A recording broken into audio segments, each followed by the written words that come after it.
வணக்கம். திருவள்ளூர் அருகே தமிழ் மாநில பகுஜன் சமாஜ் கட்சியின் சார்பில் 1000 நபர்களுக்கு அன்னதானம் மற்றும் நலத்திட்ட உதவிகள் வழங்கும் விழா நடைபெற்றது.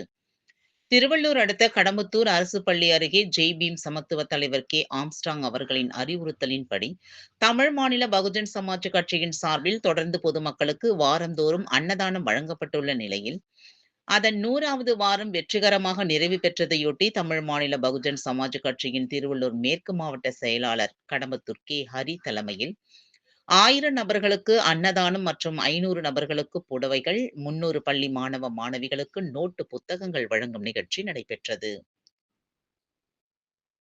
இதில் சிறப்பு அழைப்பாளராக தமிழ் மாநில பகுஜன் சமாஜ் கட்சியின் மாநில தலைவர் திருத்தணி டி. மைக்கேல் தாஸ், வடசென்னை மாவட்ட செயலாளர் ஜெர்மன் உதயா, திருவள்ளூர் மேற்கு மாவட்ட தலைவர் கடம்பத்தூர் ராஜேந்திரன், மேற்கு மாவட்ட வழக்கறிஞர் பிரிவு மாவட்ட செயலாளர் ராசையா, மேற்கு மாவட்ட தொழிற்சங்க பிரிவு மாவட்ட செயலாளர் ரகுபதி, மாவட்ட பொறுப்பாளர் ஈக்காடு ராகுல், ஒன்றிய பொறுப்பாளர்கள் விடையூர் பாபு, புதுமாவிலங்கை சிராஜுதீன், தீனா, செஞ்சி கௌதம், வெள்ளியூர் விக்கி மற்றும் கடம்பத்தூர் நிர்வாகிகள் நூர் முகமது, தனுஷ், செல்வா, சுரேஷ், பிரகாஷ், குமார், மணி, விக்னேஷ், வேதா பரத், பவன் உட்பட பலர் கலந்து கொண்டனர்.